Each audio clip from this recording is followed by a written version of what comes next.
Komið sæl og verið velkomin að Rauðaborðinu í beina útsendingu á fimmtudagskvöldi. Það er 14. nóvember og það er eiginlega framundan bara ansi langur þáttur eins og venjulega. Við erum búin að búa til mikið efni hérna. Í lokin heyrum við í Skafta Hallgrímssyni ritstjóra á Akureyri sem fer yfir helstu mál norðan heiða, brjálaða veðurspá og afmæli mikilvægs vefmiðils. Það er Björn Þorláksson sem talar við hann í gegnum síma og Skype.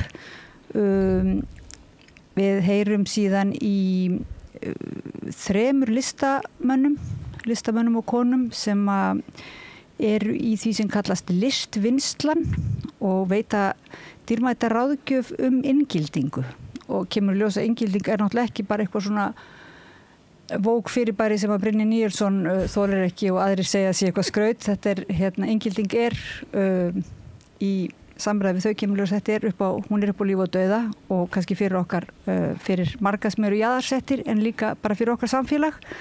Það eru þau Margrét M. Norðdal, Þórir Gunnarsson, listabúkin, Elín Sigríður María Ólafsdóttir, öll hjá listvinnslunni. Hérna eftir beinu útsendinguna þá erum við með svona málefna umræðu þar sem við erum að kryfja kannski ákveðin mál og setja þau á dagskrá fyrir kosningarnar. Svona taka okkur það dagskrárvald að segja þessi málefni séu mikilvæg. Í gær vorum við með húsnæðismál, í fyrra dag var það fátæktin og í dag er það spillingin. Þau koma til okkar Guðrún Jónsson, hagfræðingur og deildarforseti viðskiptadeildar Háskólans á Bifröst, Jón Þórisson fyrrum aðstofamaður Evisjóli og arkitekt, Björn Þorláksson, höfundur og blaðamaður og Auður Önnu Magnúsdóttir, framkvæmdastýra Kvenréttindafélags Íslands. Förum svona yfir umfang spillingarinnar og og eðli og bara pælum í spillingavörnum og bara mjög mikilvæg og þörf umræði held ég sem við þurfum eiginlega að halda áfram eins og kannski eins og alls þú veit núna. En hingað núna til okkar er komin fríður flokkur. Við ætlum að ráðast svona á helstu málefni bara dagsins og líka þessa tímabils. Það er hann Sigurður Haraldsson, rafvirkjameistari, Ása Lind Finnbogadóttir, framhaldsskólakennari og plötusnúður, Snorri Ásmundsson, myndlistarmaður og fyrrum frambjóðandi Kattaframboðsins og forsetaframbjóðandi. Já, og fleiri vinstri hægri snú líka. Og vinstri hægri snú, já, ýmis. Og Henry Alexander Henrysson, siðfræðingur. Hvernig hafi titlað þig? Bara heimspekingur. Og heimspekingur. Verið velkomin. Takk. Takk fyrir að koma inn í þessa óvissuferð svona. Það er dálítið, fannst ykkur ekki svolítið bara mikið að frétta í dag, eða? Jú, síðustu daga. Alla vikuna, já. Alla vikuna, já. Og þú ert nú þegar búin að vera í fjölmiðlum í dag. Jú, tvisvar. Tvisvar? Já. Morgunútvarp og síðdegisútvarp. Já, Þannig að nú er bara tími siðfræðingar og heimspekingarna er runninn upp. Já, það er svona. Þetta kemur stundum í bylgjum. Ertu nokkuð samt búin að fá alveg leið og getum við ekki aðeins farið yfir málið, Þórðar Snæs málið? Jú, það er alveg hægt að tala meira það, sko. Verðum aðeins að reyna, kannski getum við reynt að rífast aðeins það? Já, bara tilvalið, sko. Vera ósammála og svo er það náttúrulega Jón Gunnarsson og þeir félagar. Hvað við að segja það mál? Kannski þessi mál tengjast pínulítið. Allavegana eru svona flestir á það, eru sammála það að Sigurður blaðamaður Sigurður Einar hafi svona virkilega honum hafi tekist að varpa skugga á skandalinn í kringum Jón Gunnarsson með því að draga upp þessi gömlu skjöl Þórðar Snæs. Eða er ég hér að fullorða of mikið? Ertu að meina Stefán. Hvað sagði ég? Sigurður. Já, Stefán. Veist á mig. Já, Sigurður. Stefán Einar heitir hann ekki. Jú, einmitt. Hvað finnst ykkur þessa fulleringu? Að þetta hafi svona verið beinleinis gjörningur? Þú ert nú gjörningarlistamaður, Snorri. Hvað hafi verið gjörningur þá? Að fara að draga upp þetta akkurat Þórð Snæ, svona, ég meina, að ef maður lítur yfir til samfélagsmiðla, þá er þetta svona þetta málefni sem að fólk að rífast og svona deila og dálítið heitt í hamsi virðist vera. Þetta mál með Þór Snæ. Svoleiðis að og svona mun meiri hiti má segja í viðbröðunum sem hann fær heldur en viðbröðunum sem að það ekki bara umdeildara, ég meina hitt svona minna umdeild held ég. Er minna umdeild þetta með Nei, ég meina ég held að það sé svona almennt fannst mér bara fólk sammála með þetta sem sagt þetta mál Jóns Gunnarssonar. Já. Að það væri, ég meina mér fannst svona almenn eðlileg hneykslun alltaf ganga yfir. Ég held að mál Þórðar Snæs sé miklu, það svona flóknara og fólk að skiptast í fylkingar. Ég finn líka að það alveg sjónarhorn uppi á fólki að Stefán Einar má ekki komast upp með þetta. Hann má ekki vinna. Þannig að það líka, það sumir þar meðan það eru við skulum halda þessu máli til haga hvað hann sagði í þessum pislum sínum og svona. Þannig að þetta er umdeilt, það er meiri svona ágreiningur þar. Mér finnst ekki skrítið að það sé dálítið svona sterkt í umræðinni. Hins vegar má segja að innmitt eins og Facebook allavega byggðu upp að þá sér maður náttúrulega ekki mikið af þeim sem eru á móti Jóni Gunnarssoni til dæmis og hvalveiði málinu en ef maður leitar þá sér maður það náttúrulega svolítið umdeilsamt. Það að segja það eru margir sem eru bara að verja Jón Gunnarsson alveg virkilega og eru við ekkert á því að öruglega til hann einhvers staðar. Þú sér það ekki allavega ekki þinni síðu. Nei, nú er ég bara ekki á Facebook þannig að það hefur aldrei verið þannig að það hefur alltaf líft mér við helstu leiðendunum. Já, ok, það er nú bara snjallt, já. Losna við kommentakerfið. Og losna við kommentakerfið í fréttasíðum, sko. Það hefur verið mikið guðskjöf. Já, ég trúi því. Og Snorri, þú ert ekki að koma svolítið úr svona samfélagsmiðla bindindi, er það ekki?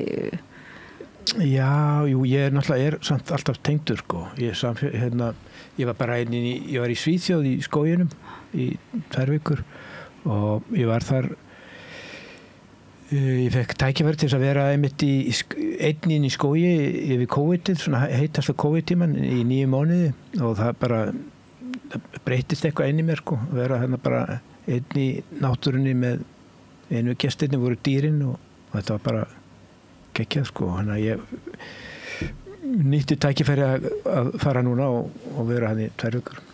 Og það hefur líka, þú hefur svona endurnýjast í þinni endurnýjum. Já, bara leið og ég kem í samfélagið meðal manna, þá fekk ég bara ónáttutilfinningu. Maður þarf einhvern veginn að gíra sig inn í það, sko. Og nú þá getum við kannski beðið þig svona hið glögga gestsauga, hvernig horfði Ísland við þér? Þegar þú komst í morgun svona... Ég er leiður á Íslandi, sko. Ég er leiður á fólkinu sem hvað mest að kvaka eða þú veist hvað maður að kalla það. Ég er leiður á því, sko. Og ég er leiður á ég náttúrulega þannig í dag að ég eiginlega forðast allt sem tóksík og mér finnst auðvitað flestar umræður sérstaklega þegar heitar umræður vera mjög tóksík og ég var ofta svona koma með skell einhver á Facebook og fá það óþvegið eða ekki eða eitthvað og svona finn ég að ég svona minna þol fyrir því orði, sko, því að ég nenni ekki að hafa þetta geltandi á mig og svo og svo verið ég var við að ég tjáð mig aðeins svona Palestínumál og það bara það er ekki vinsælt og fólk vill og líka, sko, já, reyndar meira þolinmæði fyrir því kannski á Íslandi en ég finn alveg að maður er ritskoðaður, sko. Og þetta svona, heimurinn mjög skuggalegur í dag, sko. Mér finnst það, sko. Og hann skóurinn fristar enn meira eins og samfélagir í dag, sko. En þú veit samt, takk fyrir að koma samt og taka þátt í þessari samræðu. Við skulum bara vona að hún verði ekkit toxísk eða eitruð. Það er engin eitruð kallmennska og hvermennska hér á ferð. Hvað segir þú, Sigurður? Já, fyrst Jón Gunnarsson að þetta er svona að mínum að þetta svolítið fyndið að þetta skulle koma upp og að það skulle vera einhverju Mossad-gæjar sem að fara að njósna Jón Gunnarsson En ég tók eftir því, ég held ég hafi hlustað á hann í bítinu á mánudaginn þegar þetta var bara fyrst komið upp og þá gerði hann blaðamennina Aðalstein og Jóhann og jafnvel Þórð Snæ og ég veit ekki og Helga Selja. Hann íjaði að því að þetta væru allt mennir sem stæði á bakvið þetta og það fannst mér sýna svolítið aðferðafræði Sjálfstæðisflokksins að það er allir vondi við hann meðan að þessir gæjar hafa hagað sér á bara ógeðslega hent út politískum mæðrum með 7 börn fötluðu fólki til Grikklands á götuna og þetta eru verk Sjálfstæðisflokksins og Jóns Gunnarssonar. Bjarni Benediktsson sem að ræður hann þarna til að gefa eitthvað kvalaleyfi, hann er ófeiminn við að segja það að Palestínumenn séu afætur út af því að þeir vilja fá að tala við hann og eru í einhverju tjaldinir á Austurvelli. Þetta er ógeðslega í hluturinn í samfélaginu okkar þegar að tala svona niður til fólks og þar er bara Sjálfstæðisflokkurinn algjörlega með 10 einkunn. Svo er náttúrulega líka þetta svona aðeins verið að fara á taka ykkur ákvarðanir svolítið svona bak við tjöldin og í leyni þetta með þetta hvalveiði sem langflestir Íslendingar eru á móti. Þeir gera þetta ekki einu svona bak við tjöldin. Það vissu allir hvað það var að gera og það vissu allir að Bjarni hafi lofað Jóni að ef hann væri góður og tæki 5. sætið að þá fengi hann að fara þarna inn og vera eins og fíll í postulínsbúð. Þannig að það vitið allir. Hvað hefur bara að gera við þessar upplýsingar? Svo voru við heppin að Mossart til. Maður hefur nú venlega blótað því en þarna sýndu við bara á sönnuðu að þeir eru helvíti klárir. En enginn einhvern veginn veit samt á hvaða forsendum þetta er gert og af hverju verið að gera þetta og þetta er svona, við vitum búið að lítið eitthvað samt þetta mál er það ekki? Það er bara stefna Sjálfstæðisflokksins, það er að veita vinum sínum og bara sem flest af gæðum landsins, það er bara þannig og við vitum það alveg, við höfum oft talað það en það bara vantar svolítið að tala hreint það. Já, og kannski eru vorin svolítið vön því, heldur þú það ásalit að við séum orðin bara svolítið vön einhverju svona valdníðslu?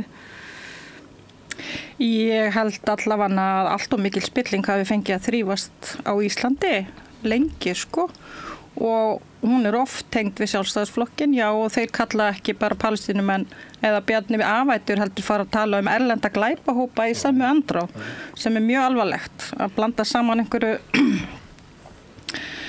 ólíkum hópum sem hafa ekkert með hvort annan að gera og ég meina það er svona mér finnst það vera svona orðið á götunni að spillingin á Íslandi fólk er ekki að segja af sér hér eins og það gerir í löndum í kringum okkur fyrir, við erum að tala um skattsvik og við erum að tala um bara ótrúlega hluti og þeir náttúrulega verða hundpirraðir þegar kemst upp þá og fara náttúrulega bara í þessa típisku gaslýsingu að skjóta sendiboðun og segja hann sé aðal vandamálið.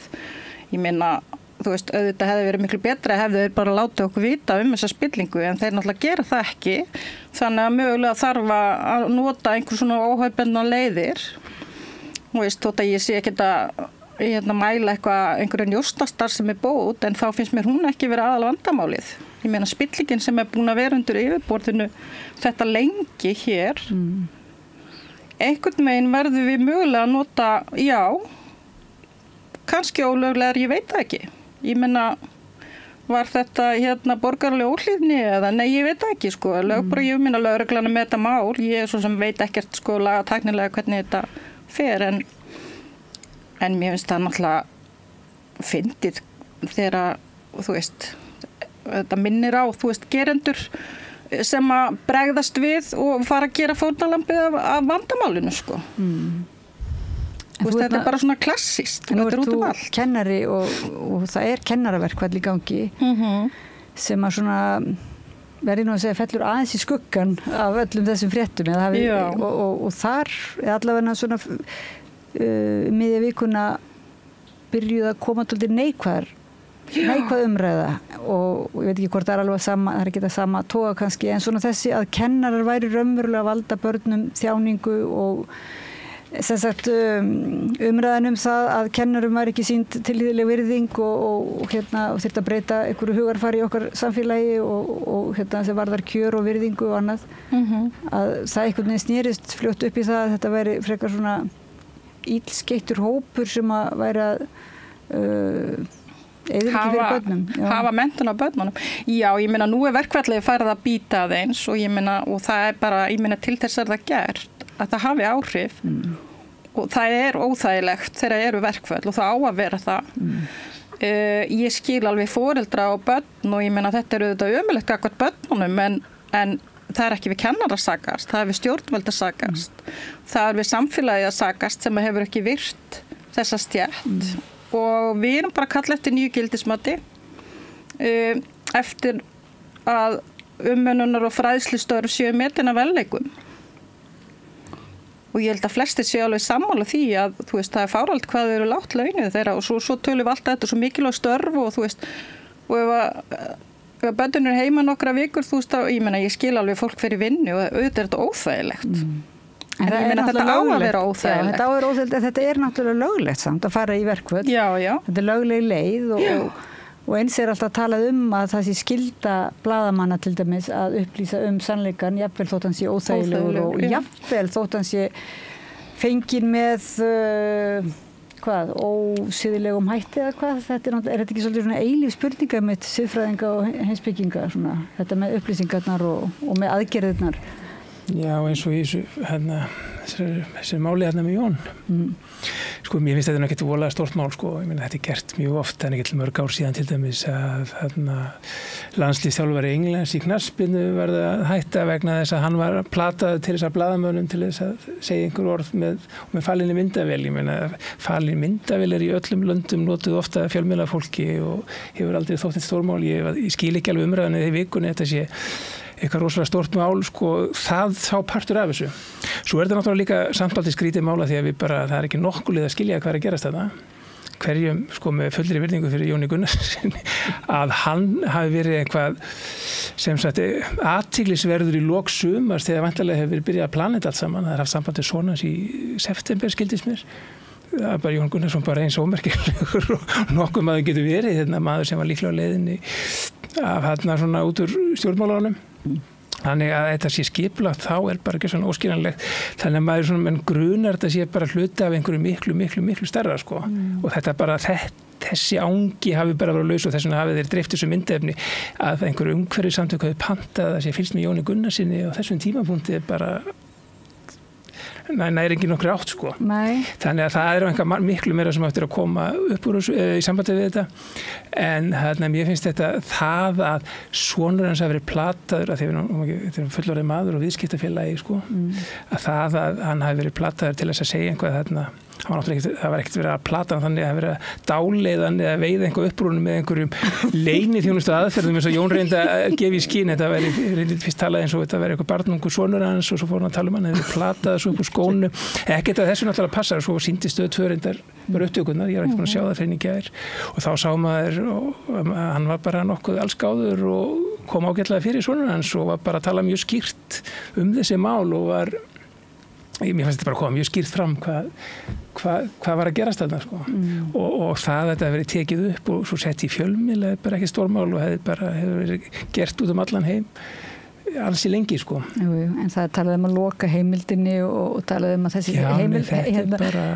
blaðamenn þurfa að fara í fangelsi á kostnað. Já, ég meina þetta voru einhver svona krampaköst í Jóni í byrjun vikunnar, sko. Eftir þessi, sko, eftir að hafa haft samband við hann, þetta var bara villisa, sko.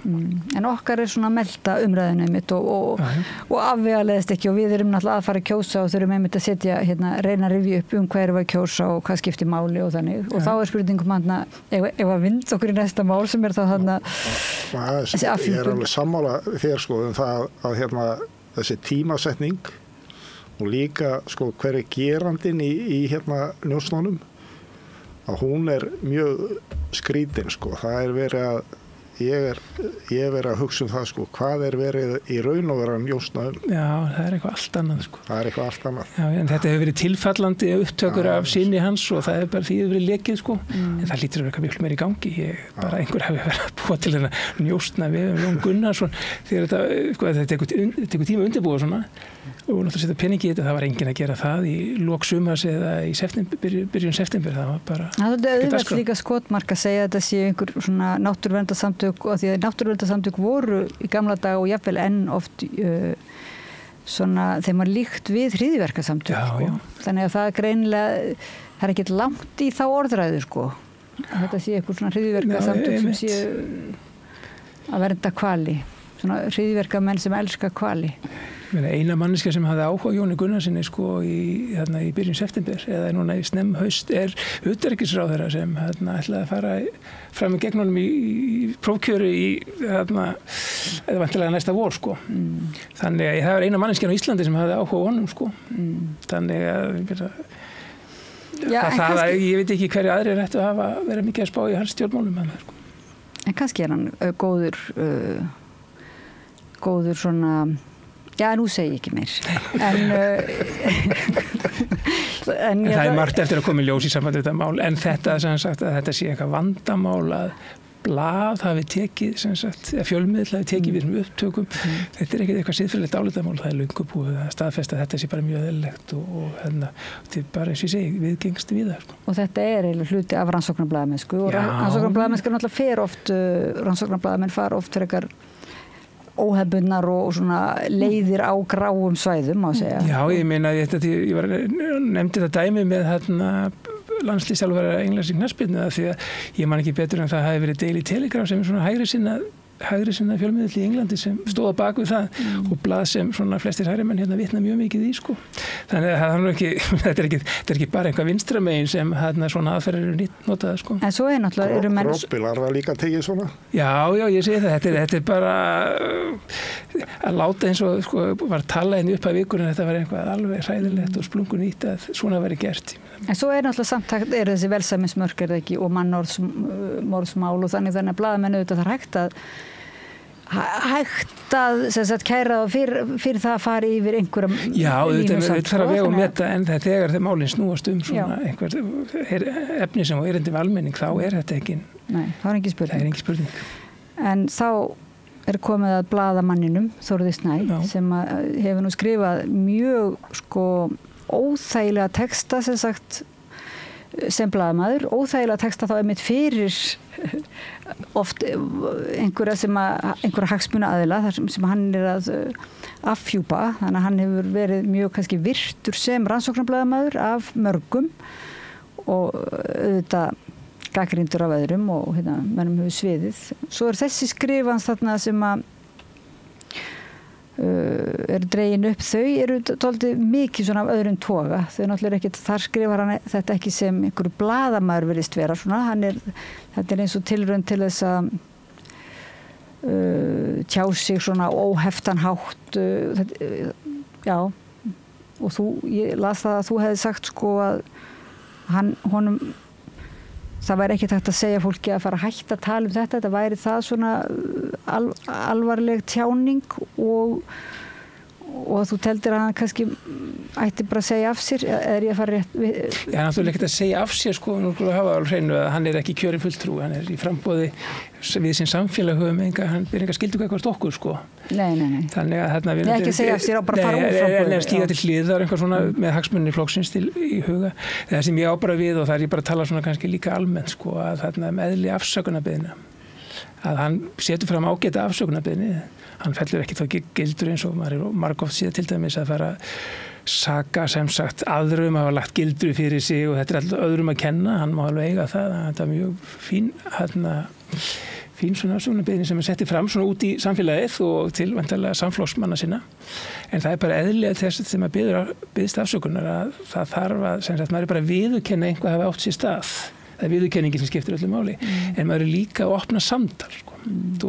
Og mér fannst aldrei svona eins og þegar formaður Samfylkingarinnar gefið með sína yfirlýsingu að sko hér er ekkert að sjá þetta er bara búið Ég sé það ekki alveg gerast. Ég held að fólk þurfi ennþá að melda þetta og það verður áfram umræða og mér finnst ekki kannski frægasta dæmið hérna á Íslandi sem ég hef reynda að tala alltaf mikið á sínum tíma í fjölmiðlum var sem sagt þegar Samherji með sína afsökunarbeiðni en ætlaði ekki svara henni spurningum.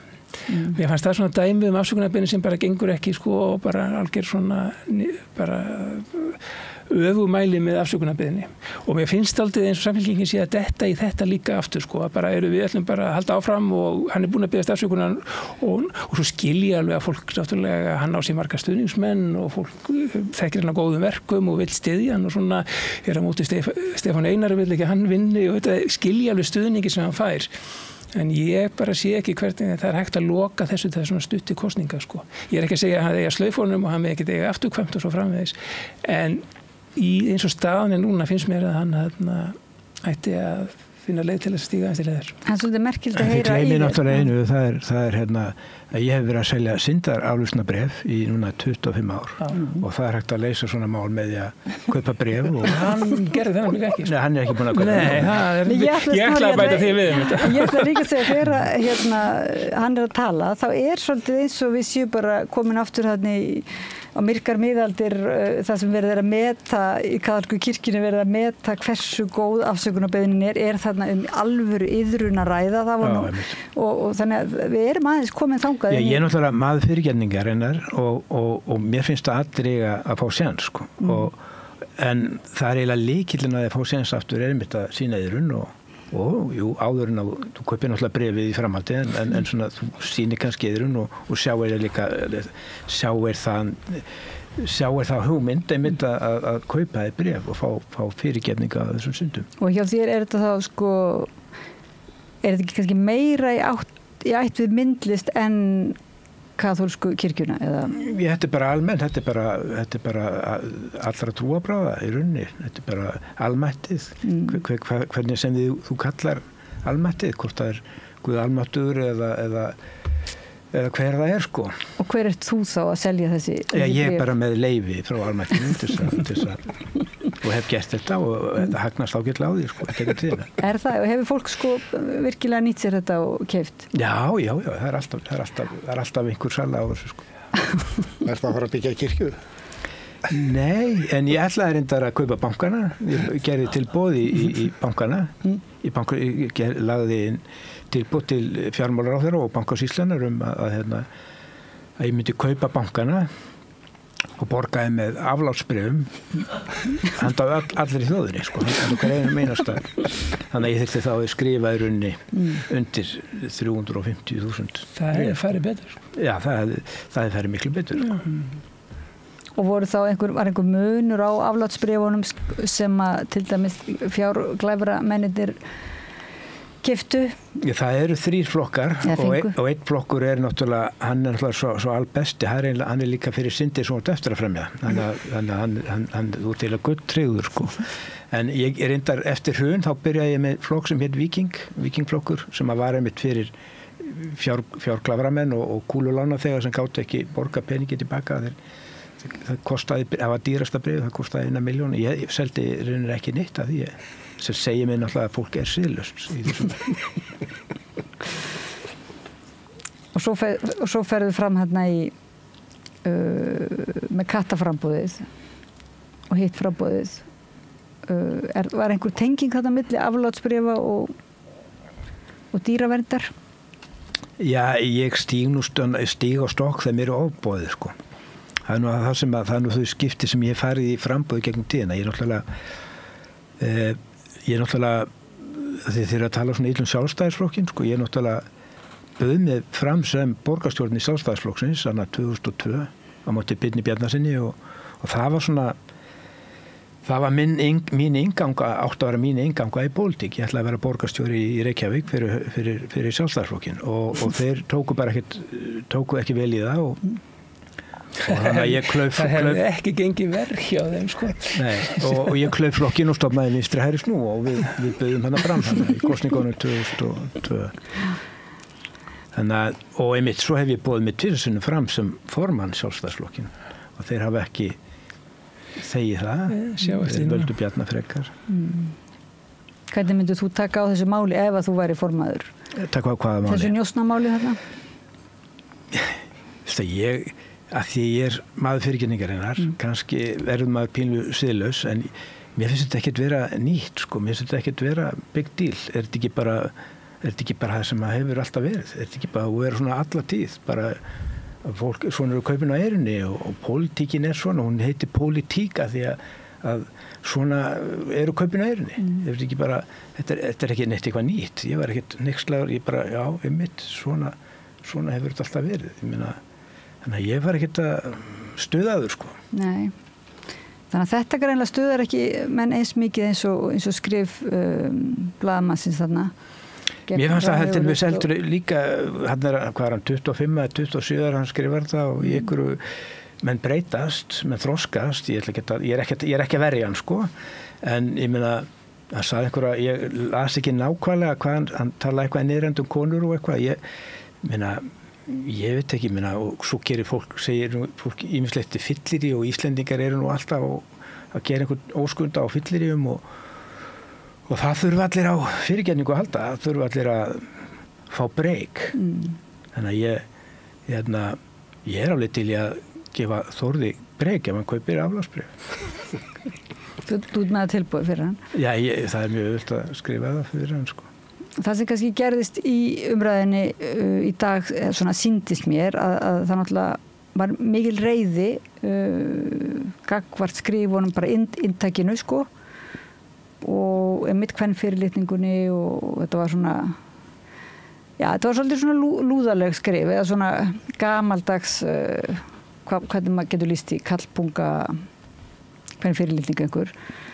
En svona skrifið svolítið í svona stíl eins og ég fór ekki að hugsa það og sá það síðan hjá Guðmundi Andra, hann að segja það, þetta aðeins í anda svona bókmennta sem komu út margra texta sem voru á þessum tíma. Það var svona verið að brjótast út, sko, við með svona óhefta tjáningu og ég segi fyrir mig, ég er ekki, ég meina það bara er ekkert okkar, ég er ekki að selja neina aflátsbréf til með svona persónulega, ég veit ekki, en mér var svolítið svona skrítið bara í gær að sjá þetta ofboðslega svona vandlætingu gagvart þessu. Eða það er að segja, svo las ég þessu bréf, þá skildi ég nú betur, en mér varst einhvern veginn svo eitthvað samt skrítið að ætla bara, ég veit ekki, eins og bara, já, láta eins og engin tími hefði liðið, sko. Eins og þetta, og tala mér finnst svolítið skrítið að tala iðrunin eða fyrirgefningi sé ekki nógu einlæg, ég veit ekki, nógu einlega meða við hvað, sko. Já, einmitt. Spyrir mig? Já. Það sem minn punktur er, sko, hann er að biðjast afsökunar og það tekur tíma dálítið að melta hana og ég er ekki að segja að það gangi ekki upp hjá honum, alls ekki. Það sem ég bara verið að tala er að mér finnst að vera að flýta móttöku afsökunarbeiðnin alltaf mikið núna og þetta sé ekki, hefði hann til þetta komið til dæmis, ég sagði það nú einhvern öðrum fjölmiðli, sko, hefði þetta komið upp í haust til dæmis einhvern tíma að snemma og þá hefði hann alveg haft tíma til þess að við hefðum getað eins svona rætt þetta saman, en núna er þetta verið að koma í veg fyrir þessa umræði, en þá erum við líka að tala bara afsökunarbeiðnina, sko, svo eru líka þetta er aðeins flóknara því þarna er, sko, að því að fyrirgefning og afsökun er ekki það sama, þetta eru svona systur en það eru stóra systir. Þarna eru líka nafngreindir einstaklingar sem hann það nú bara held ég að biðjast fyrirgefningar, sko, og fá einhvers konar fyrirgefningu fyrir orðin, sko. Þetta er ekki bara almennt út í konur og það eru líka bæði nafngreindir einstaklingar hérna og svo eru líka einstaklingar sem er greinlega alveg hægt að þekkja út frá lýsingum. Þannig að ég held að þetta sé bara svona ferli sem hann þarf að fara í gegnum, en það þýðir ekki að hann eigi ekki afturkvæmt eða þetta sé allt bara búið hjá honum og hann fá ekki annan séns og svo framvegis. Mér finnst bara ákveðin sem ég segi, bara ákveði ferli í gangi núna sem þarf að fara í gegnum og það bara vill svo til að það er bara rúm vika í kosningar, sko. Og það er bara óheppilegt í stöðinu og hann er að mörgu leyti kannski bara óheppið með það. En kannski segja þá aðrir á móti, hefði hann ekki betur mynd á þetta til dæmis þegar hann settist í stjórn Uniwomen eða Unifem hvað sem að hér þeim tíma og hann hefði sagt þess svona var ég þá en ég er nú betri maður núna og bara þetta hefði verið på borðunum og þá hefði þetta aldrei orðið neitt vandamál, hefði hann bara alltaf talað opinberlega það, hann hefði verið annar maður þarna, sko. En maður veit ekkert hvernig hann hefði verið búin að vinna úr þessu sjálfur, kannski var hann bara búin að fyrirgefa sjálfum sér fyrir þetta eða búin að ágreiða þannig, hann er kannski gleymst að gera opinberlega, ég veit ekki. Ég finnst svolítið svona annars vegar er hann bara einmitt persónulega maður einhvern veginn að bara rannsaka það, hvernig hann, ef hann myndi segja mér finnst þetta ekki skipta neinu máli, mér þessi skrif bara enn í gildi og bara, þá auðvitað myndi maður hugsa, já hann svona auðsýnir alveg svona augljósan dómgreindarbrest, þessi maður, þannig að ég ætla ekki að treysta honum kannski, myndi maður hugsa með sér en mér finnst ekki beint maður geta svona ályktað eitthvað djúpan dómgreindarbrest þegar að svona ég veit ekki, eins og segir maður finnur, maður getur ekki annað en fundið mjög mikið til með manni sem að ég hugsa bara vaknaði daginn og eitthvað svona afhjúpa eitthvað astnalegt sem að menn hafa gert Já, það er svo líka má vera ungur og vitlaus sko og við þurfum alltaf að sprikla sko þannig að ég get ekki ímyndað með það er alveg örugglega að telja ansi margt sem ég hef gert í gegnum tíðina sem ég man ekkert eftir og örugglega kannski eitthvað gramur og sár út á, ég hef ekki hugmyndið það en maður segir oft inn í flæmingi hitt og þetta og ekki síst maður og eins og samfélagsmiðlarnir byrjuðu þá var fólk var ekkert með sikti, það bara let gossa og ég var alveg sikur það sko þannig að ég geti örugglega sem betur fyrir ég búin að kaupa fábærjaf sjálfur þannig að ég þarf ekki að finna að byggjast en ég líti ekki svo á og ég þurfi að byggjast afsökunar á sumum þessu syndum að ég búin að fá fyrirgefninguna. En ekki samt líka sem ég ætla að segja sko persónulega þá bara spurning hann sko sjálfan, maður velta fyrir sér hans mannkostum en svo það eins og þú ert að segja mikilvægt þess bara að ræða svona tjáningu af þessu tagi og ræða það, já þetta ekki og kannski sammælast það, en já þetta sannarlega ekki svona sá tjáningarmáti sem að okkur líkar vel við og viljum að börnin okkar taki upp, þarna þetta og ákveðin svona vakning, það er mikið enn að vinna í svona, ég veit ekki, orðræðu virðingu og bara virðingu gagnvart konum og það greinlega ennþá þannig má ekki kalla þetta svona eitraða kallmennsku svolítið, einhverju leiti eða Ég meina það voru 45% kvenna í Bandaríkjunum að kjósa Trump sem forseta og Trump sem náttúrulega yfirlýstur, ég veit ekki hvort hann nauðgari en hann er hann er náttúrulega glæpamaður sko og fjárglæramaður og pluss það ég veit ekki hvort þið sáuð bíómyndin hann þegar hún nú helviti mögnuð sem í bíó núna hann sem yngri mann og það náttúrulega gefið í skyn að hann hafi brotið á konum kynferðislega og þetta maður sem kosin af 45% kvenna, ég meina, maður áttar sig ekkert á þessu samfélagi í dag, sko. Og því litinu þetta með svona svolítið löðrungur, að við séum ekki kannski komið lengra og það auðvitað það kannski sem þarf að ræða bara almennt og taka ábyrðina, og kannski við sem samfélag líka, þótt að það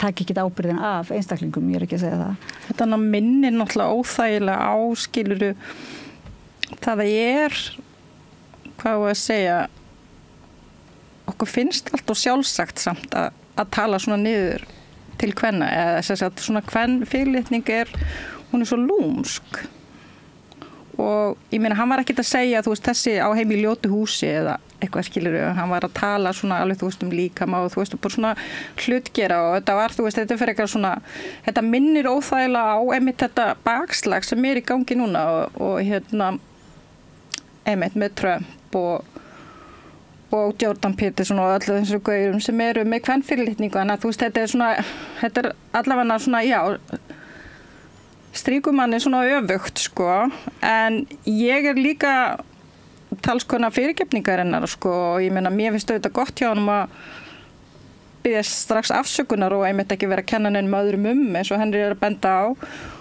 en ég líka sammála því að það mikilvægt að mynda að bjóða upp á samtalið og hann mögulega sko já, þetta svolítið svona já, fyrirgeðu ég var bara ungur og vitlaus svolítið svona já, þetta svolítið svona alvarlegra eða skilur þú veist, það fer eftir hvernig maður biðst afsökunar og einmitt hvernig maður tekur samtalið og sjálfskoðunina mögulega í framhaldi þú veist, það skiptir líka máli En ef hann hefði gefið þetta út sem skáldsögu til dæmis, þá væri við ekki þá væri það raunverulega svona bara myndum við viðurkenna það sem tjáningu væntanlega sko af því að við viljum halda við höfum náttúrulega þurft að berjast fyrir tjáningafrelsinu og því að geta gefið út farið að og yfir mörk einhverju leyti sko. Hvað segir þú þetta? Þú kemur nú úr íþróttaheimum, þú ert þú ekki heimsmeistari? Sko, ég held að ég verði nú bara að óska eftir samtalið við Snorra á eftir sko. Því ég hún 70 og ég þarf örugglega aflátsbréfi að halda. Þannig að, en sko þetta dæmi sko Stefán Þórðursnær, hann valinn til framboðs í Samfylkingunni út af því sem hann hefur verið að gera kannski síðustu 15 ár. Með mjög svona djúpar greiningar á fjármálastöðu ríkisins, verið að koma í morgunútvarpið og þar hef ég hlustað á hann, ég hef ekki alltaf verið sammála honum og svona, en hann með greiningar og hann vandar sig. Þarna kemur hann í eitthvað slátrara þátt sko og stjórnandinn, hann hefur volið gaman að því að gera lítið úr fólki og finnur upp hvað sem til þess að gera það.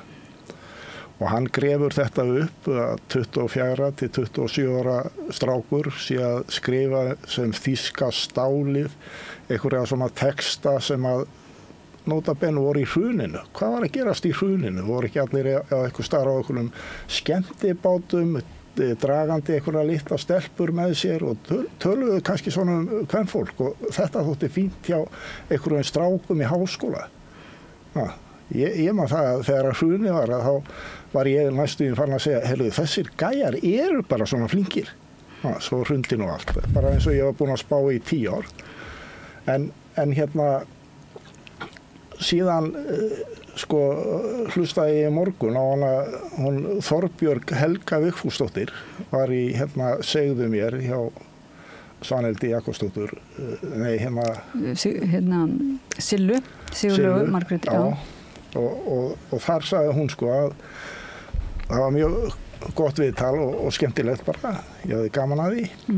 Þar sagði hún að strákar, framheilin í þeim var ekki orðin þroskaður fyrir henni þrítugt.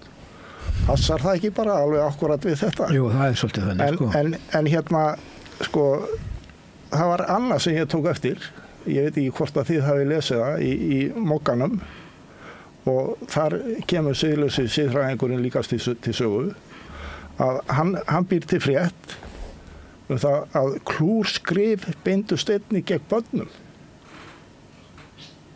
Já, ég las það ekki út úr þessum texta. Og svo segir hann Þórður Snær Júlíusson frambjóðandi Samfylkingarnar í Reykjavík norður skrifaði það hefði verið afar hressandi þegar herbergisfélaga hans reyndi að pikka upp 12 ára gamalt stúlkubarn fyrir hann til að stunda kynlíf með. Þetta segir Sigurlausi siðfræðingurinn. En ég bara efast að hann kunni að lesa sér til gagns. Kannski hann alveg típist písadæmi. Því að svo hann svo vitlaus að setja færsluna og þá færslan svona sá samt feita fyrrverandi sambýlismenn minn dansa við Dirty Dancing á meðan hann var að reyna að pikka upp eina 12 ára handa mér sem var afar hressandi. Hann hefur af því stórar áhyggjur að ég hef ekki stundað kynlíf með öðrum en sjálfum mér síðan ég kom hingað. Honum virkilega umhugað þetta og reynir við hvert tækifæri að fylla mig og pikka upp stelpur fyrir mig, segir meðal annars í færslu Þórðar. Hvað þetta? Þetta er ekki grín. Er þetta ekki skálskapur? Þetta skálskapur og grín og þetta sýnir ákveðlega hvaða eðli þarna á Morgunblaðinu. Bara reyna að pikka í einhvern mann helst af því að hann getur orðið hættulegur, þá skulum við ná hann niður. Ég held að Þórður Snær þurfi ekki einu sinni að kaupa aflátsbréf eins og ég. En þú varst nú í sko, ég veit náttúrulega ekki hvort þetta var skáldskapur eða ekki, en breytið því kannski ekki, en þú varst nú í íþróttaheiminum, þú varst Íslandsmeistari er það ekki? Má ekki alveg minnast á það? Já, það er bara svo langt síðan sko það er. Markmaður Íslands, kallaður. Í fótboltanum? Ég var í fótboltanum, Og það er nú svona, það er nú aðeins búið að verið erfitt þarna fyrir fótboltamennina, þeir hafa verið dálítið teknir á beinið. Það hefur verið svolítið sorglegt að horfa upp á í raun og veru hvernig peningar hafa leikið fótboltan. Og þessi atvinnumennska eins og hún hefur komið fram og kemur fram í alls konar málum eins og málunum þegar það voru einhverja 2 stúlkur sem komu inn á hótelherbyggi hjá 2 landsliðsmönnum í COVID og hvernig Gylfamál fullt af málum í enska fótboltan. Það er sorglegt að sjá hvert siðferðið er komið hana. Þetta er líka bara ungir strákar. Já, þetta er ungir strákar. Og þeir eru og það er þessi stjörnudýrkun og peninga. Fólk verður bara pínu ruglað og þessi strákar hafa ekki þroska í að taka við að vera gegnast í þessu hlutverki að vera. Þetta eru ungi strákar og þeir eru með síma og þeir eru bara með eitthvað app, geta bara kallað í það sem þeir vilja og svo fara þeir hindi konunar á eftir. Þetta eru svolítið flókið mál því leið að við fyrir kannski að skýra út eitthvað, framheila þroskin er ekki nóg nægur og menningin er svona og þú veist að þá erum við kannski svolítið að afsaka eða ég veit ekki, ég vil að réttlæta eitthvað það sem ég meina nú er það að hérna sko í fyrsta lagi er þessi textar allir skrifaðir undir einhverju kóða sem er þýska stálið sko bara það, þýska stálið, hvaða merkingu hefur það? Þetta minnir mann á svona Gils, það var hann ekki að gera eitthvað svona? Já, Gils var í þessu sko. Kvennfyrirlitningunni og þetta. Hann var mikið grófari. Var það ekki bara sko. Sama tíma? Jú, ég er ekki bara undir áhrifum frá honum. Jú, það getur verið og þýska stáli sko, það er svona eitthvað þjóðverjar, þeir eru svo harðir og naglar og svona sko. Þeir verða alltaf heimsmeistarar.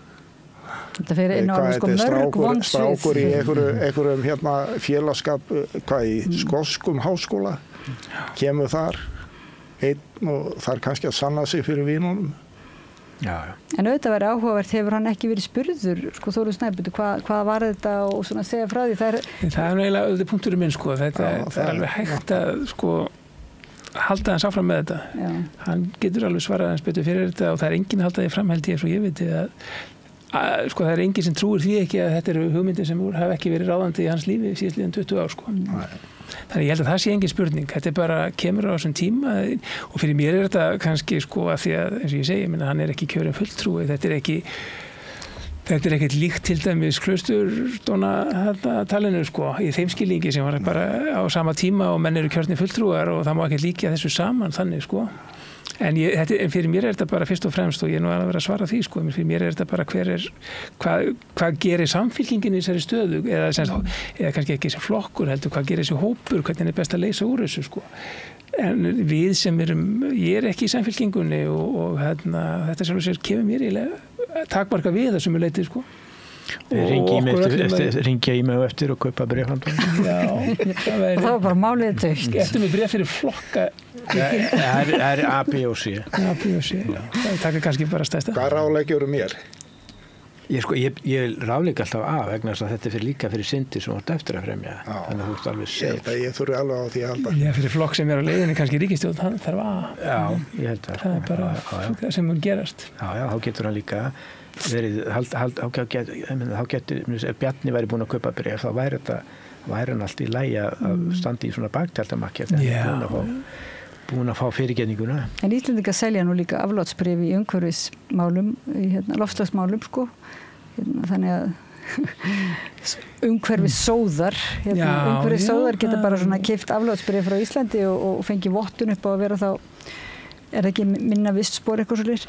En hvað var nú meira svona í fréttum dagsins? Hvernig líst ykkur á bara kosningabaráttuna? Og svona, hvernig líður ykkur í þessari á þessum, sem sagt, það eru 2 vikur í kosningar? Já, tæplega. Já, nú? Það er ekki... Það er 14. Nei, það eru 2 vikur. Það er 50 í dag, er þetta ekki lögadegi?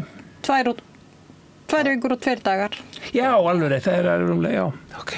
Það er satt. Er spenningur í ykkur svona, finnst ykkur þetta skemmtilegt? Nei, nú náttúrulega eru frambjóðendur þetta, þannig ég ætla ekki að segja mikið, en ég var ekki, mér leist ekkert á þetta var stuttur tími, Mér fannst þetta býður dálítið upp á svona dálítið skrýtna kosningabaráttu. Það var mikið talað þetta fræðir í framboð og svona sem var kannski ekki almálið mínum huga, heldur miklu frekar að bara flokkar voru mismunandi langt komnir við málefnastarf. Maður sér það á auglýsingum að þeir eru hver annari kjánalegri. Það lítill tími til að gera upp kjörtímabili sem að líða. Það allt komið eitthvað, við erum að tala einhverja starfsstjórn allan tíman eiginlega sem engin veit nákvæmlega hvað á að gera. Það fjárlög verið að reyna að græja þau og nýja þetta allt saman sem algjört klúðursvinna. Það eiginlega bara allt misefnað við þessa kosningabaráttu. Og það sannarlega ekki tími til þess að draga og virkilega draga upp kort af syndum til dæmis þessar ríkisstjórnarar og svona gera upp beinlínis það eitt sko, ég minna það má enginn vera að reyna að tala hvað fór úrskeiðis á síðasta kjörtímabili sem hendar mörgum ágætlega. Ég var einhvers staðar einhverju fjölmiðli að tala og fór að tala sem reyndar kom svo fram aftur í fjölmiðlum aðeins seinna. Ég var að rifja upp afglöp formanns Framsóknarflokksins mjög snemma á kjörtímabilinu og það voru allir bara að gleyma því einhvern veginn og bara, hvað var það aftur? Getur þú sagt okkur það líka? Já, þegar hann var vísaði til framkvæmdastjóra bændasamtakana þessa brúnu? Svarta. Já, þessi svarta. Þetta allt í byrjun kjörtímabilinu svo allir einhvern veginn að gleyma þessu sko. Og það var reynda rifjað upp eftir að ég sagði þetta einmitt hérna, ég held að bara við þetta borð eða einhvers staðar og að því hún kom fram, þá kemur hann í fjölmiðla, ég er búin að breyta kurs í útlendingamálum hérna Framsóknarmenn og við svo las hann upp eitthvað á símónum sko. Kosningabaráttan allt svona einhvern veginn og fullt af öðrum hlutum. Það erfitt að koma til dæmis bara umræðum sölun á Íslandsbanka og hvað frúskeiðist þar. Við erum einhvern veginn bara út í miðri á þar, ekki einu sinni búið að gera allar úttektir sem átt að gera í sambandi við það. Og það kemst ekkert inn í umræðina í þessari kosningabaráttu, sama ekki neitt. Og fleiri svona mál á kjörtímabilinu sko. Allt þetta flakka á ráðherrum fram og tilbaka. Maður sem sagði af sér ráðherraembætti er komið 3 ráðuneyti núna eins og einhver benti á. Þetta er svona þetta er alveg komið út allt einhvern veginn og ég er bara búið að þyrma yfir mig alla þessa kosningabaráttu þannig að mér finnst hún ekki skána. En hvað finnst ykkur svona verið að kjósa? Hvað er verið að kjósa? Eða hvað viljið þið að sé verið að kjósa? Já, hvað á að vera að kjósa er náttúrulega svona þessi stóru posta í lífi fólks, þú veist, húsnæði og heilbrigði og svoleiðis sem að mér finnst vera aðalmálið sko og mér finnst sorglegt þegar að verða að gera til dæmis útlendingamál eða málefni flóttamanna að einhverju stóru máli. Mér finnst það mjög sorglegt vegna þess að það er engin óstjórn á landamærunum. Þú veist, flóttamönnum utan Úkraínu og Venesúela er að fækka og við erum með alla varnagla í okkar löggjöf, þú veist, og við erum bara, það er engin óstjórn þarna. Og að vera að kenna einhverjum 300 flóttamönnum að heilbrigðiskerfi sé hér á hliðinni þegar við vitum og Stefán Ólafsson hagfræðingur var nú með töluleg gögn það að miðað við hvað okkur hefur fjölgað og miðað við hvað við erum eldast og miðað við 2 miljón, hvað er ekki 2 miljónir túrista á ári eða hvað það er ég meina þá erum við náttúrulega bara ekkert búin að vera að sinna heilbrigðiskerfinu eins og hefði þurft mjög lengi. Þannig að kenna síðan einhverjum örfáum hræðum sem koma það allt sér á hliðinni er náttúrulega bara fáranlegt. Það er svolítið skrítið að heyra Snorra Másson, unga mannin sem kallast, hann kallast ungi maðurinn í miðflokknum. Að hann einhvern veginn var í einhverju umræðu og svona, það var eitt af hans fyrstu svona málum einmitt, hvað mætti betur fara, það var þarna útlendingamálin og mætti spara í hælisleitum, þetta var svo úr samhengi við allt og einhvern veginn réttlætið ekki, þannig að það er eiginlega svo sláandi hvernig og sjá líka svona einhver kosningalofur sem að maður veit, þetta fólk er búið að vera við völd sko áratugum saman og alltaf samt einhvern veginn að fara að vera með einhver kosningalofur, það er eitthvað svo spes. Er ekki útlendingamálið, þau eru náttúrulega aðalega það fannst þarna annar hópur heldur en öryrkjar sko til þess að klína og að væru hættulegir fyrir fjárhag ríkisins sko. Fyrir 10-15 árum þá voru öryrkjar að sliga kerfið og það er ekkert, Bjarni Benediktsson hefur haldið því fram ennþá sko að það sé alveg agalegt hvað öryrkjum fjölgi. En það var nú þannig að Vilborg Oddsdóttir kom hérna í umræðu fátækt og sagði að það væri svo sláandi núna bara undanfarið hvernig eftir að stjórnvöld byrja að tala svona fannst mér á henni, held ég hún hafi sagt. Að þá raunverulega byrja þeir sem að eiga það sárast að binda á Íslandi, fátækt fólk, það er einhvern veginn hefur tekist að búa til einhverja andúð á milli tveggja hópa sem að eiga eru standa höllum fæti sko, sem eru hælisleitendur og fátækt fólk og hún var að segja þetta ylli svo mikill vanlíðan líka sko.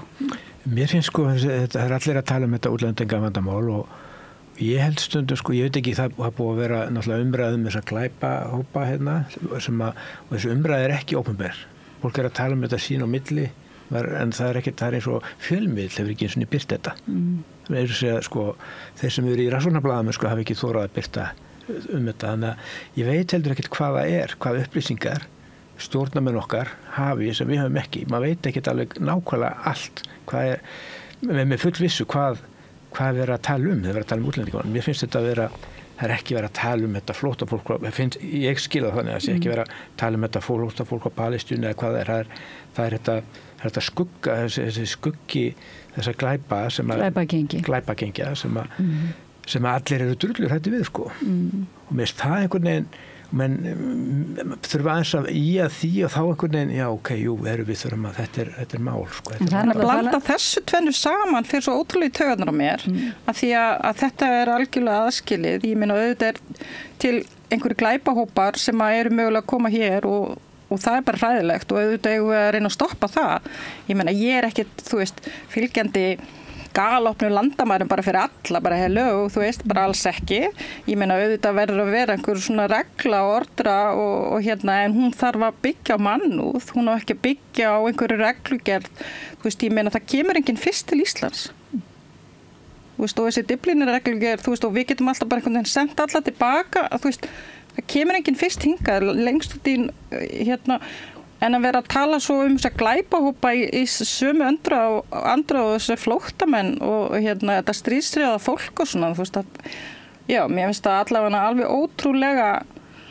Það er gert sko. Það er gert og það er það sem er slæmt og það er það sem er rangt og það er það sem er hræðslu áróður og þetta er bara sama taktík og Trump er að nota.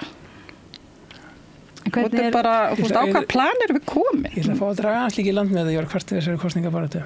Að því þetta er alveg rétt sem Áslindur að segja sko, að mér finnst þetta að hafa sem sagt, ég held að þetta sko, það er aðeins farið að koma bakslag í þessi orðaræðu samt sko.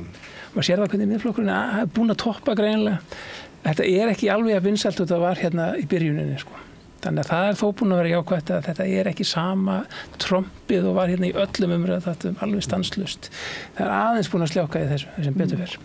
Þannig að þetta er nú ekki allt saman. En hvernig erum við svona? Já, þetta er ekki svo slæmt að það er einhver almenningur sem að veitir viðnám og lætur í sér heyra og lýsir yfir óánægju með stjórnvöld og þeirra og það heyrast alltaf núna bara mjög oft að fólk er bara búið að fá nóg af sjálfstæðisflokknum og þessari samtryggingu og þessum flokkum sem hafa verið að einhvern veginn að koma sér og sínum vel fyrir og einhvern veginn mergsjúa eða sem sagt að það hefur einhvern veginn niðurstaðan, sama hvað maður segir, þá er niðurstaðan svo að það er meiri misskipting á Íslandi en bara hefur kannski nokkuð tíman verið og meira svona verra ástand sko. Þannig að og þá kemur bara þetta við erum að reyna að tala það og reyna að átta okkur á því. Hvernig finnst þér eins og okkur ganga? Nú ert þú svona heimspekingur og ert ofta að greina orðræðu, þannig hvernig finnst þér svona ganga Íslendingum að átta sig á sinni stöðu og ræða málinu? Já, þetta var mann sig. Stór spurning. Alvöru spurningar. Ég held að það sé nú bara þarna gengur hún alveg ágætlega sko, sömuleyti. Eins og þú segir, ég minna það einhver viðspyrna hérna, maður sér það bara í því hvernig það gengur ekki alveg jafn auðveldlega eins og alltaf að þarna þessar svona helstu flokka hérna fá vind í seglein þegar líður að kosningum, það verið samt eins og það framsókn, ég hefði búist við henni, hún var komin að stað aftur, ég hefði haldið sjálfstæðisflokkurinn var komin að stað aftur, það virðist nú vera svona einhver staðar í samfélaginu og nægilega víða sæmilega djúp umræða og það kannski hluti af þessu, það er svona hlutir eins og við vorum var verið að reyna að nota útlendinga sem einhvers konar hérna svona nota þá í einhverjum hræðsluáróðri og dreifa umræðinni, þetta hefur eitthvað náðst tilbaka. Blórabögglar. Já, þessar blóraböggla hugsun sko, hún hefur ekki alveg skilað sínu alveg svona nógu lengi sko. Þannig að já, mér finnst sko alveg, það er eitthvað það er viðspyrna sko. Það er viðspyrna, já. Það var hérna þáttur með þér sem viðmælanda daginn, stöðu vinstrisins. Þar komst þú nú inn á það sem að hefur vantað í íslenska pólitík mjög lengi af því að þeir flokkar sem hafa verið á þingi, þetta er allt svona hægra megin við miðjuna. Þú sagðir að vinstri þyrfti að hérna hafa skýrari stefnu og koma henni fram og því var nú mótmælt af samfylkingamanninu þarna. Já, við erum með plan. Ég var eitthvað að reyna að lífa kæft því ég var viðmælandi. Þú spurðir á hana því sko, hvað þið kosið og svona.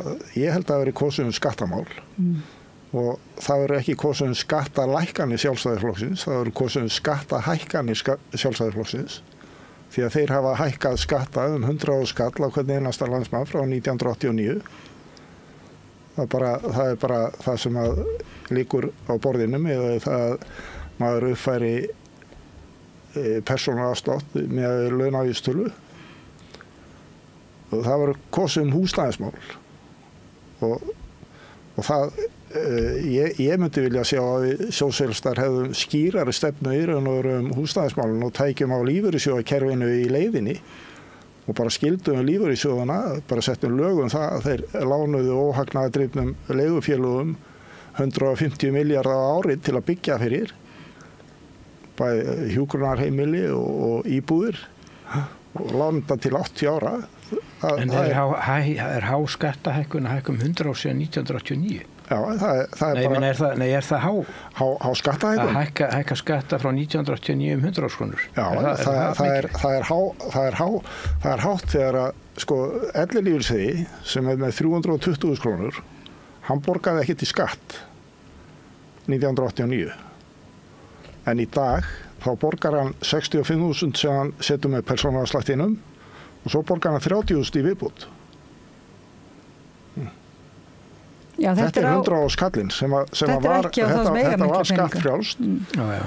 Þetta er 100 á skallin sem verið að rukka og ég er þessi ellilífeyrisþegi. Ég bara fæ þetta í hverjum einasta mánuði.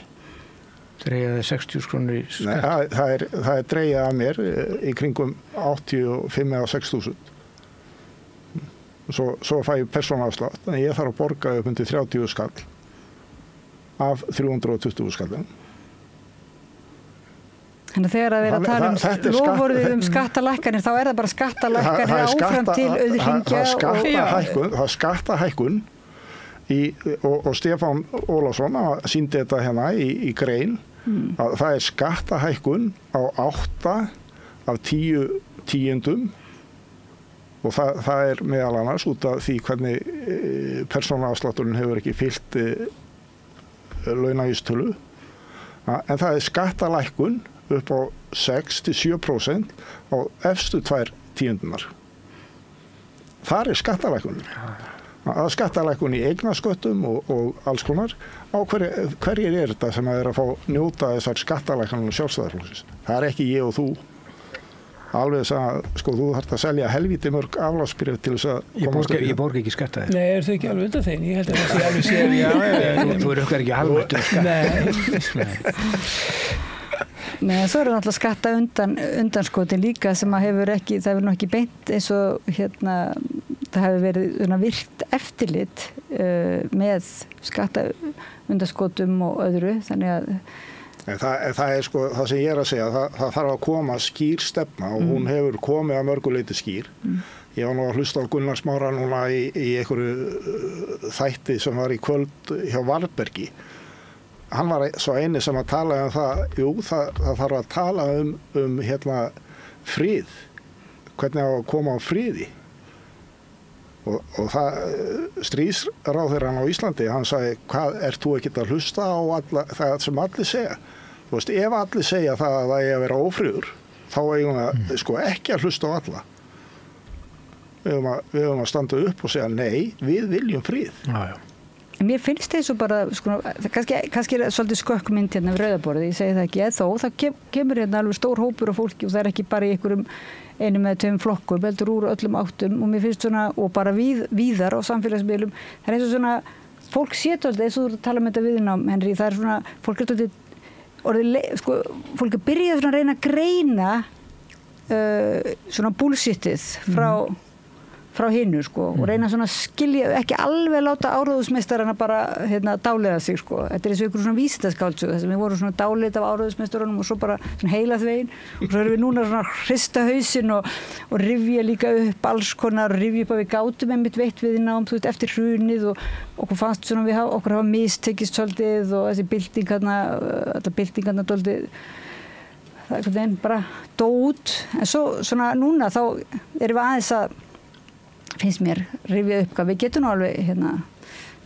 eitthvað látið okkur heyra og gert eitthvað. Það er það er líka annað sem að þetta eftir í hug sko, svona í framhaldi að þessu að það tala allir flokkar það að þurfa að draga á ríkisrekstri og spara í ríkisfjármálum og Simmi er orðin, hann er komið með nýtt slagorð, svona eins og Framsóknarflokkurinn var síðast að bara gera þetta skynsemi en sko þeir tala ekki hvað er að spara finnst þeim að eiga að spara það að sem að það er eitt hugtak sem að hefur komið upp, það er góða reikniskilavenjur Bjarni hann er að gera alveg svakalega góða reikniskilavenjur þegar hann leigir fyrir skattinn fyrir 50 milljarða í næstu 30 ár en það hefði kostað 7 milljarða að byggja húsið og 7 milljarða kannski í vextina sem að hefði verið að lánu til að byggja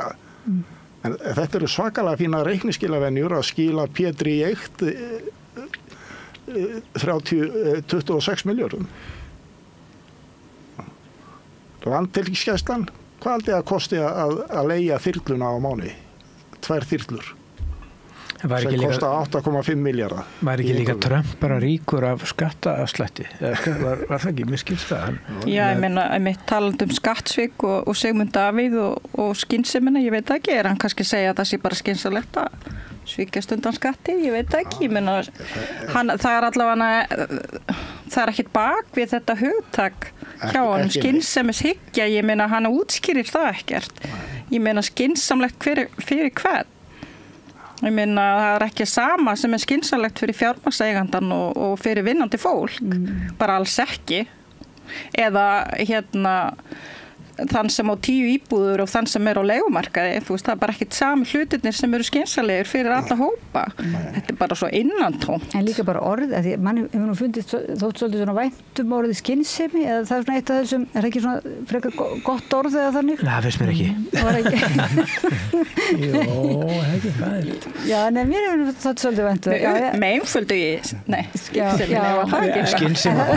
skynsema praktika er eitthvað sem algjörlega bara taka þetta orð og jarða það sko. Best hefur nú oft verið best en það var ekki best í síðustu kosningum. Það var með eitthvað annað, var ekki.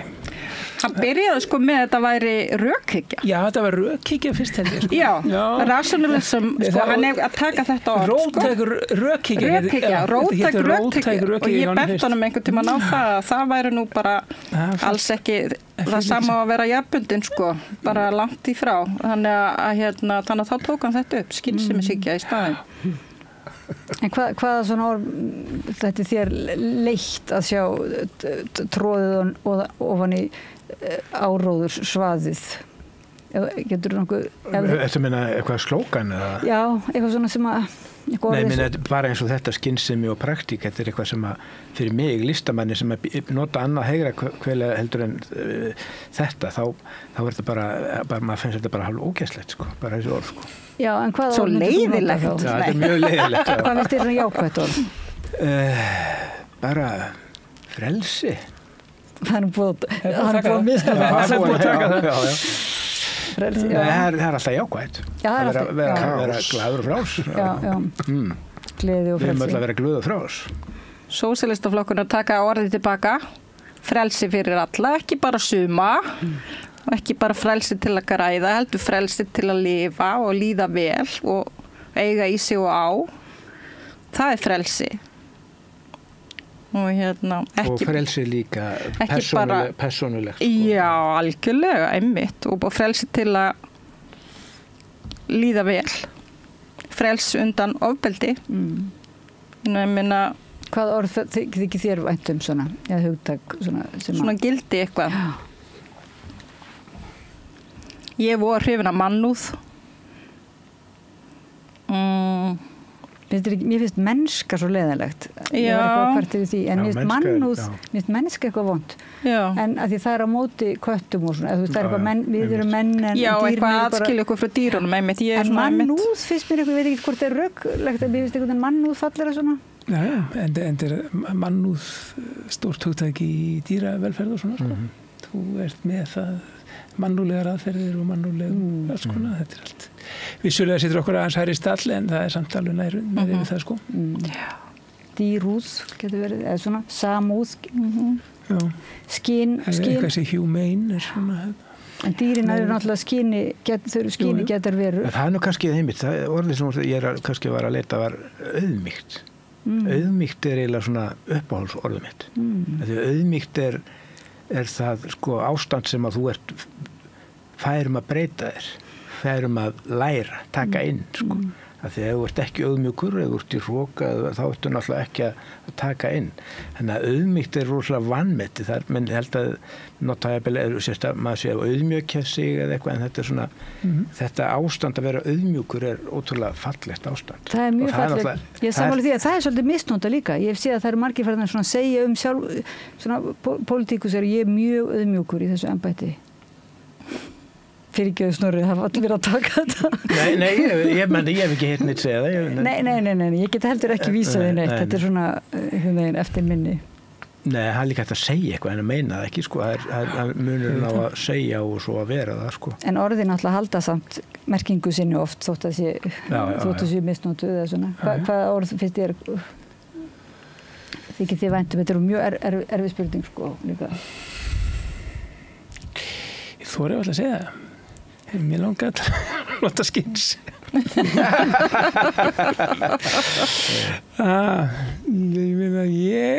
Ég finnst, sko, ég meina, ég er bara alltaf svona, ég finnst það hugtak sem skiptir svona mestu máli, það sem við erum að leitast við að ná, sem sagt, einhverju, því sem við erum að svona þarna stefna að. Ég ætla okkur ákvörðunartöku og afstöðu og svo framvegis. Hvað þýðir skynsemi?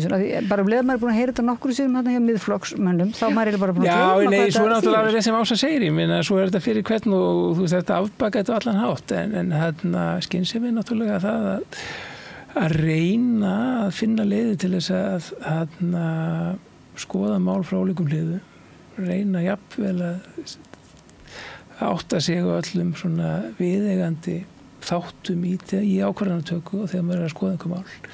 Það þarf auðmýkt í það. Það er alltaf auðmýkt í það og það þarf alltaf skapandi líka. Skynsemi er ekkert voðalega mikið aðstæða skapandi hugsunar. Nei, það er hægt að nota. Af því að maður þarf að, það er svona stundum til dæmis stór hluta skynsemi sem gleymist, að maður þarf til dæmis að horfa í framtíðina og ímynda sig hvað getur gerst og ímyndan er alveg stór hluti af skynsemi. Skapandi skynsemi er hljóma svolítið skemmtilega. Ég ekki samt segja þetta. Sigmundur getur tekið það. Hann getur bætt þessu við næstu kosningu. Líka þegar maður ímynda sér að ímyndunaraflið sé eitthvað sem er svona milli. Svo þetta er ekki bara eitthvað bara hæfileiki, einhver heila starfsemi, heldur sé svona það sem að þessi svona andagift sem að eða sjáu þið ekki ímyndunarafl þannig eitthvað sem virkjast sko á milli eins og annars eða fortíðar og framtíðar eitthvað skemmtilega. Já, ég aldrei fætt í þessu svona. Það sem kannski mikilvægast í þessu, maður þarf að beita ímyndunaraflinu sko. Ég þarf að sko, þú þarft að þetta er eitthvað svona þetta er eitthvað aktíft í þér sem maður þarf að beita og margir. Ég held að margir sem halda þessi rosalega skynsamir stundum gleyma sko. Já, þannig að þú vilt meina kannski ímyndunarafl og skynsami fari vel saman. Ég er alltaf fram að ég sé bara stór hluti af skynsami sko. Ok. Hvað vilt þú hitta beint í mark hérna með eitthvað orð? Ég myndi vilja sjá víðsýna stjórnmálamenn sem taka skynsamlegar ákvarðanir. Það þarf auðvitað það líka. Já, við erum alveg að koma með þetta. Og góða kalla á kellingar sem að hugsa kannski ekki alveg svona að hugsa alltaf bara hvað er best fyrir þá. Ég held að það sé og það er væri mjög góður eiginleiki fyrir alla stjórnmálamenn að geta sett sig í spor þeirra sem að hafa það verst. En það vill hún bara svo til að það er yfirleitt hégómi sem fær fólk til að fara í stjórnmál. Það er yfirleitt hégómi sem stýrir ferðinni sko. Það er nefnilega margt í því. Já, þannig að það er særður hégómi og svo ofmett alltaf hégóma, þetta er sko þetta er eiginlega það er engin, það er fáir sem fara í pólitík að einhverju hugsjón kannski innan einhverja gæsalega, en flestir spillast á þessu. Fljótir að hérna þeir eru fljótir að svona venjast valdinu sko. Eða venjast hégómanum. En mér finnst nú samt sko að það séu tóltið margir sem að fara fram í einhverjum svona eldmóði og hugsjón sko í pólitíkina þótt að séu hér komið með kannski en mjög margir finnst þér ekki svona sem að kannski ekki þeir sem eru búin að vera ekki margir að mögulega lengi nota það sem eitthvað málflutning en ég er ekkit viss um að það sé menn það er yfirleitt ég er ekki alhefa en þetta er svona mín tilfinning sem hefur maður horfir á fólk og hvernig það breytist þegar það er komið í pólitík þetta er svona það er það breytist það er eins og hugsjónar fari bara til hliðar og í skúfu sko. Hvernig við að hvernig ætlið þið að svona reyna að beita ykkur eitthvað á þessum 2 vikum það er allir kosið hugsið ykkur að hafa ykkur áhrif kannski svona á Ég er að berjast á móti mýtum sósíalismann. Já.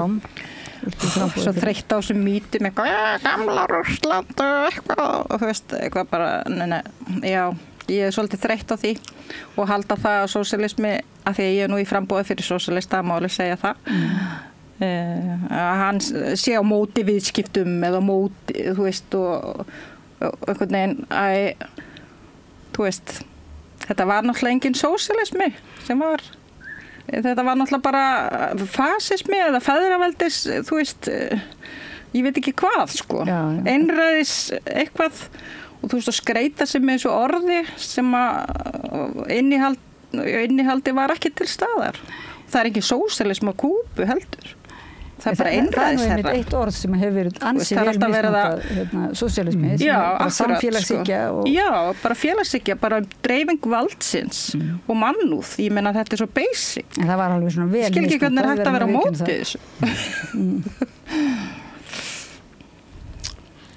já, hvað segir þið? Hvernig ef við bara ég ætla ég er svona einsmálsmaður ég ætla að halda áfram að pöngast í hvalvið eða gegn þeim aðeins að þarna, ég ætla ekki alveg að hætta ég hef ekki komið fyrir í vikunni en ég ætla að fara að halda því áfram Þú veist nú heppin að þetta njósnafyrirtæki skildi já og nei sko, ég menn þetta líka bara truflar það dálítið sko en þetta er alveg óþolandi ástand sem er í gangi sko Það er nefnilega það að skrýkir að það truflar það já, þetta var ekki til þess að hjálpa nokkurn hátt sko Bæði það náttúrulega, þetta var náttúrulega það sem allir vissu, þetta var ekki nýtt í þessu, þannig að það breytti þýðingu og það fer fókusin á einhvað allt annað sem svo svona þokukent að það enginn veit hvað einu sinni, sko. Þannig að það var ekki til að hjálpa. En það að ef þetta fer í gang, sem sagt, ef þetta gerist, sem sagt, að veiðileyfi verið gefið út fyrir kosningar af þessari starfstjórn, þá finnst mér það bara svo ævintýraleg valnýsla að ég hófaði bátt með að sætta mig við það. Þannig að ég ætla aldrei að vera svona einsmáls maður eitthvað með henni. En þetta bara svona mál sem ég finnst svona margt kristallast í, sko. Já. Og ef við getum ekki gert svona einfaldar hlut og bara tekið þátt í þeim viðmiðum sem eru til staðar í heiminum, sko, það sem það sem ég finnst eiginlega verst við stjórnmál samtímans eru sem sagt þessi rosalega tilhneiging til þess að þurfa alltaf að gera, sko, undantekninga fyrir maður sjálfan, sko. Það sem sagt, við erum alltaf að finna leiði til þess að finna einhverja leiði til þess að réttlæta, við ætlum að gera þetta aðeins öðruvísi og við þurfum ekki að gera þetta svona og þetta allt í lagi og flokkarnir eru að gera hugsa að hagsmuni sína og undantekningin fyrir þá og svo framvegis. Og þessi hugmynd Íslendinga að við getum verið með einhvers konar staði gegn öllum þjóðum í einhverju máli sem búið að ræða og við erum nokkurn veginn svona sátt í heiminum, sko. Bara náttúruvernd, hvalurinn verður líka bara eins og tákmynd fyrir. Þetta náttúrulega tákmynd, sko, þess vegna maður líka að pöngast í þessu, sko, því þetta er tákmynd og Íslendingar sem eiginlega losa eða svona menga mjög mikil svona neysla og mengun hérna á Íslandi. Við viljum hafa einhvers konar undantekningar fyrir okkur. Það er orðræðin í umhverfismálum nei, við þurfum að hafa einhver undantekningu í þessu, við þurfum undantekningu fyrir okkur með þetta og við verðum að koma okkur út úr þessu, sko. Þetta er ekki mikið, umhverfismálum er ekki mikið í umræðinni, Nei, þau falla mjög í skuggan, sko. Þú, Snorri? Já, ég ákvaða fyrir einhverju vikum síðan að ég myndi kjósa, það var svona kom allavega úr mununum að mér að ég ætlaði að kjósa það flokk sem að sýndi Palestínum minnum mestan stuðningin, sko. En að því að þetta er náttúrulega alveg með ólíkjunum hvað er að gerast þar og ótrúlegt hvað alþjóð samfélagið sé ekki gera eða bara gera ekki neitt. Það var en ég veit ekki, ég veit ekki hvað ég er að fara að kjósa, sko, átta mig ekki á því, sko. Og eins og með hvalveiðar, sko, ég er mikill dýravinnur og einmitt er talsmaður dýra, en ég er að borða dýr líka, sko. Ég meina hestamenn, þeir að borða hestana sína og ég hef ekki eins og fundið, sko, ég er ekkert ég veit ekki eins og hvort ég sé á móti fyrir hvalveiðum, ég bara átta mig ekki á því, sko. Þetta er bara sem við höfum gert bara í árhundruð, bara frá því að maðurinn var til að veiða dýr og veiða sér maður. Ég átta mig ekki á því hvort ég sé á móti því að banna að drepa hval, sko. En þú ert allavega á móti því að banna að drepa börn og svona þjóðarmorð. Já. Þannig að það er svona, ef þú átt að vera með, einsmáls, en svo er náttúrulega líka hrikalegt að stilla þessum málum eitthvað upp sem andstæðu, sko. Nei, einmitt, já, algjörlega, ég var ekki að því, heldur bara, ég er ekkert ég hef ekki skoðun á hvalveiðum. En mér finnst nú bara til dæmis enginn að spyrja mig, en ég segi það nú bara samt að mér finnst til dæmis hvalkjöt mjög gott og kjöt mjög gott og svona, en ég er enga síður mjög á móti hvalveiðum, sko, og einhvern veginn. Hefur þú borðað langreiðakjöt? Nei, ég vísu ekki. Nei, það held ég ekki, sko. Ég hef ekki hitt neitt sem hefur gert það, sko. Nei. Þannig að þetta komið svolítið út fyrir þetta svona fallega. Þegar við erum að tala um þessi hvalveiðimál, þá erum við náttúrulega að tala um þessa iðnað í kringum veiðar á stórhvelum, sko. Það er það sem ég hef verið svona að berjast gegn.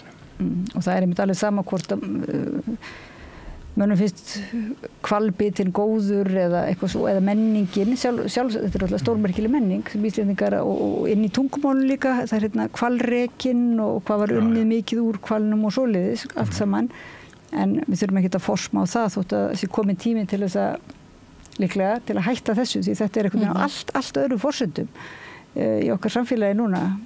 En ég ætla ekki að vera samfæra þig Snorri svona... Nei, ég hef ekki skoðun, hún var ég hef ekki stúderað nóg mikið og ég hef ekki skoðun á þessu, kannski það sem... Nei, akkurat. Og það ég held að fólk eigi að líka gera það, fólk eigi ekki að mynda sér skoðun á hlutu sem það veit ekki allt sko. Ég bara fylgjandi því að fólk eigi þá bara að þreysla það öðrum fyrir því. Já, og spyrja. Þú ert náttúrulega listamaður verið mýttinni, ég veit þetta ekki, getur þú sagt mér það eða? Þú ert náttúrulega þekktur fyrir að svona vekja upp spurningar í gegnum tíðina. Mér finnst gaman að spyrja spurningar, já. Og notar oft svona svolítið, notar náttúrulega kímnigáfuna, við nefndum húmórir svolítið líka, eða ekki, og bara blandar Jú, maður verður að hafa húmór, sko, fyrir lífinu og sjálfum sér. Það er enginn að misnota það hugtak í pólitíkinni, svona? Ekki núna. Nei, ekki mikið. Þessi er rosalega húmórslaust allt núna. Já, það er nú eitthvað. En hvað segir þú, Sigur? Þú varst ekki búin að svara hvernig þú ætlar að... Hvað ég ætla að kjósa? Nei, ekki hvað ég ætla að kjósa, nei. En svona hvað... Þú veist það alveg. Nei, ég held að ég er sósíalisti og hef verið að svona leika mér með ykkur. Og ég er sammála ásugum það sko að það er margir sem að hræðast orðið sósíalismi og vilja benda okkur við ráðstjórnaríkin. En ég hef nú bent á það að þegar ég las ævisögu Gunnars Thoroddsen sko að þá myndi borgarstjórnartíð hans mig á ráðslag Stalins og ég er nokkuð viss það að upp í Hávaldisbraut 1 þar er mynd af Stalin í einsta herbyggi. Ég held að blundi sósíalisti í öllum. Já, það er ekki sósíalismi, það er ráðstjórn. Það heitir ráðstjórn. Það getur verið, já. Það heitir ráðstjórn, sko, Hordum Hussein. Já, ég meina Stalin fyrir mér er ekki sósíalisti. Nei, hann var ekki sósíalisti. Hann er bara alræðis. Og þegar við tölum Kúbu og Venezuela, þá þurfum við nú líka að líta á það að þetta eru ríki sem hafa sætt viðskiptaþvingunum frá mestu viðskiptaþjóð heimsins og mestu fríverslunarþjóð heimsins þangað til að Trump kemur sko í síðustu 50 ár með Kúbu og 10-15 ár með Venezuela.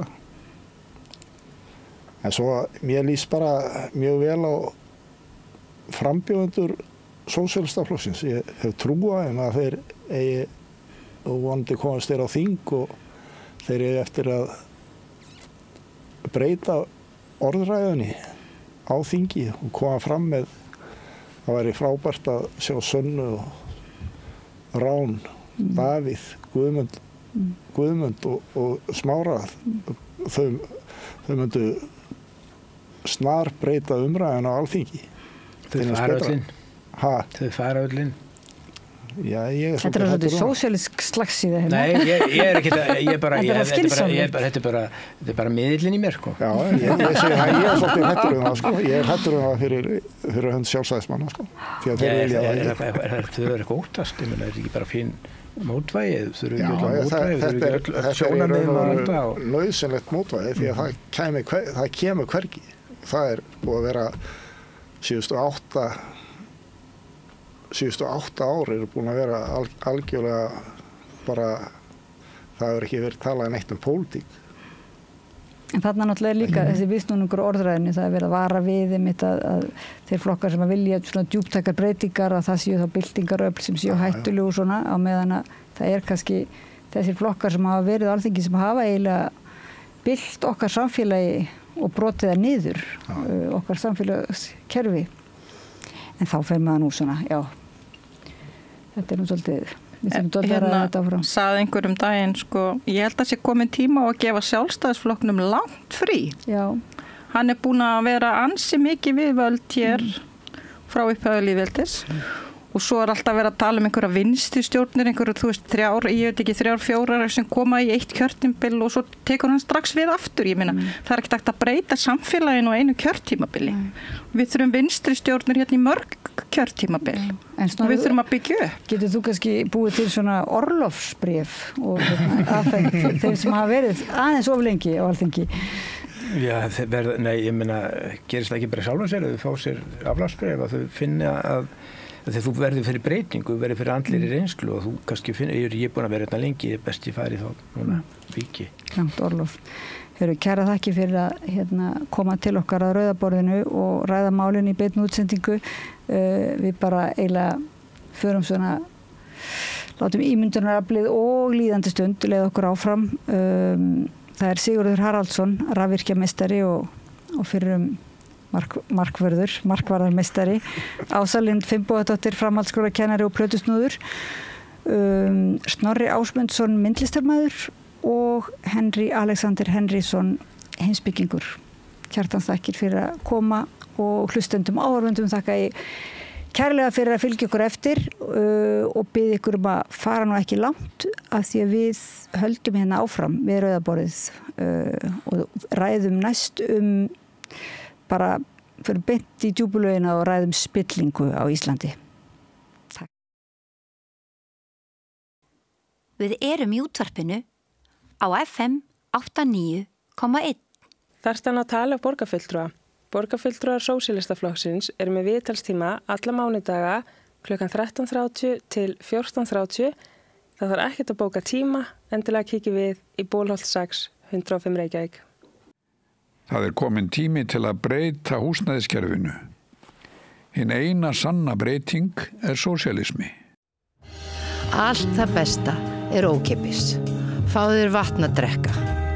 Samstöðin þar sem manneskjurnar koma saman.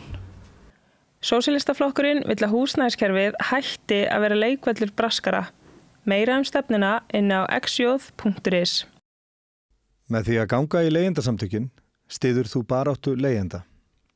Leigjendasamtökin eru fyrir öll þau sem vilja vinna að réttlæti og öryggi á húsnæðismarkaði. Leigjendasamtökin.is. Segðu það á Samstöðinni. Samstöðin í eigu hlustenda, áhorfenda og lesenda. Sláist í hópinn og gerist áskrifendur.